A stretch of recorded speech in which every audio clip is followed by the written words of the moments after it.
Dorothy Guining with Scrapbooking Quebec. Today I'm here for the Scrapbook Nerd Online Shop. I'm going to be creating the page you see on the screen, and this is a really quick and easy page design. Basically, aside from a few photos, you need some paper, coordinating embellishments, a title, and a straight trimmer. I end up using my Big Shot for one piece. However, what I do can easily be replaced with a straight trimmer. So here's what I'm going to be using. I have material from Bella Boulevard's Chloe collection, which is a cat-themed collection. But if you have a closer look at it, there really are a lot of very general pieces. I love the paper in this collection. Very, very colorful. I'm using stripes and dots. That can be used for anything. This also comes in a dog-themed collection. There's another one called Cooper. Different color palette, but equally as colorful and equally as versatile. I got all of this at the Scrapbook Nerd Online Shop, so I will link up the shop as well as everything I'm using in the description box below. Now, what I did in advance was prepare a frame style foundation with 2 sheets of paper, and I gutted one of them. And I do have a tutorial on my channel where I show how to do that, so I will link that up below. I matted one photo. I double matted it actually, and I have a second photo there, but I'm not sure if I'm going to use it at this point. I end up using it, but at this point I'm not sure. I'm showing you the paper I selected. I love that stripe there. It's full of colors, and I thought it looked really nice with my photo, with the yellow in my sweater and the blue in the wall.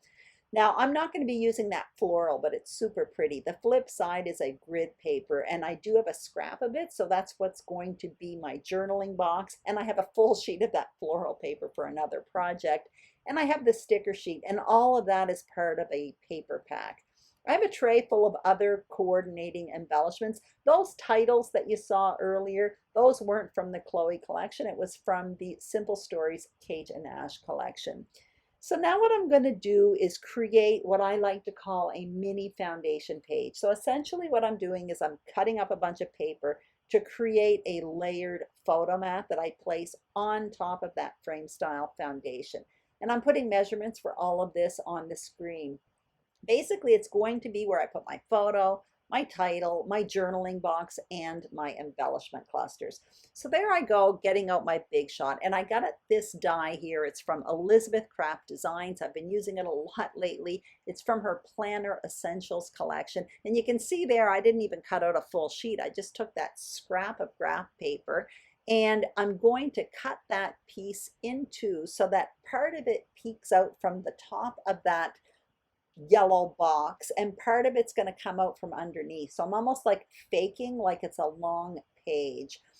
Anyway, also I want to point out, if you do not have this die or you don't have a planner die, you can just cut yourself out a piece of paper. That can be your journaling box. And if you like tabs, like on these planner pages, like I like tabs, you can make yourself a tab. You can just cut yourself one out, easy to make. Also, for example, in this collection pack that I'm using, there are tons of tabs in the ephemera and in the stickers.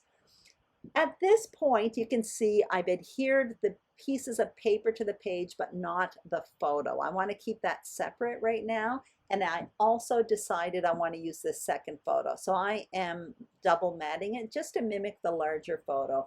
And I'm keeping the photos separate because I do want to play around with placement of embellishment clusters and title and all of that fun stuff. So I'm getting out my embellishing, and what I'm going to do is create 3 embellishment clusters on this page. One where you see me tucking in those tags there, another one at the top right of the page by that main photo, and another one's going to go underneath that photo on the left. You saw that I went into that title sheet from Kate and Ash and I cut out the word happy. That's going to be my title. And now what I'm going to do is I'm going to go around all of these 3 embellishing areas, and I'm just going to add stuff. As always, I start with the larger pieces like those tags and the larger cat pieces, and then I come in with the smaller pieces. There's another thing I'm keeping in mind when I'm building these 3 clusters. It is repetition of color. You can see the word happy there, yellow. I want yellow in the 2 other embellishment clusters. I basically cut out 2 little pieces from that same title sheet in the same color, but I haven't decided on that, so I tossed them to the side. I'm now getting out the sticker sheet, and I really want to use that sticker that says smitten on an arrow because I think it's perfect for this photo of me and Chester. But because that color blue is being introduced on the page, I want it in the other two embellishment clusters. So I selected two more stickers in that very same blue. I have them on wax paper, by the way. That's why I'm playing around with placement. Anyway, you can see me fooling around with it. I've got that banner that says the word fave. That ends up not making the cut. I replace it with something else. And that heart there ends up going in that top cluster on the left where you see me tucking it right now. Anyway, I've got a lot of loose stuff happening on the desk. So at one point, I'm going to have to start adhering. I do want to put something in that tab on top of that planner page, and I end up cutting the word love out of an expression that says love this cat. Love this cat was just too long, so I just snipped it. That's it. So at this point, I've got the blue in all three clusters.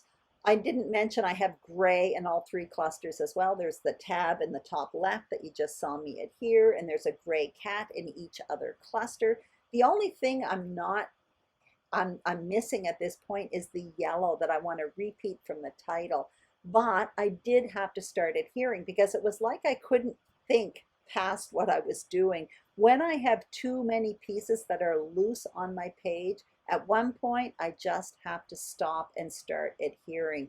And even though I know I need more yellow, I also know that it's not going to take much. It could be as simple as an enamel dot. So what I'm doing now is adhering everything down. And then what I'll do is come in at the end and just add those finishing touches. And it's then that I'm also thinking, do I need yellow here or do I need blue here? Also at this point, I decide that I didn't want that banner at the bottom. It just wasn't fitting in for me. So I went back to the sticker sheet and I found those photo corners in the same blue. But instead of using them as photo corners, I end up using them as arrows pointing towards my title. I'm getting out those little epoxy hearts. They are from the Chloe collection. And I add a little yellow heart in that corner, and I'm happy with that. I still want something on that upper cluster on the left, and I'm not quite sure what. I want something yellow there. But at this point, I decide I'm going to come in and round the corners of my foundation page. I've been doing that a lot lately too. Anyway, I'm also taking a risk because my corner rounder happens to be really, really old, but it ended up working out okay. And when I do this, I don't necessarily round the corners of everything. I'm going to simply round one corner of the bottom part of that planner page, and that's it. And I'm happy with that. To me, it softens the edges, it adds a bit of visual interest, and I'm good to go with that. So now I'm coming in for finishing touches, and I found these enamel dots from Simple Story. So it's the same color as that word happy at the bottom, and I stick an enamel dot on each one of those tags. So that's good. I've got yellow in each one of those clusters. I'm taking that sticker that says smitten and I'm popping it up on foam adhesive. And there's one thing I do after I stop this film. The cat at the bottom, the cat nap at the bottom, that one there also gets popped up on foam adhesive, and I did my journaling. So that's it. I hope you enjoyed this video. If you did, please give it a thumbs up. If you haven't subscribed to the Scrapbook Nerd YouTube channel, we would be absolutely thrilled if you did. Same thing for my channel, Scrapbooking Quebec. Don't forget to check out the Scrapbook Nerd Shop. They are getting new stuff all the time. Thank you so much for watching. Have a fantastic day, and I'll see you soon. Bye-bye.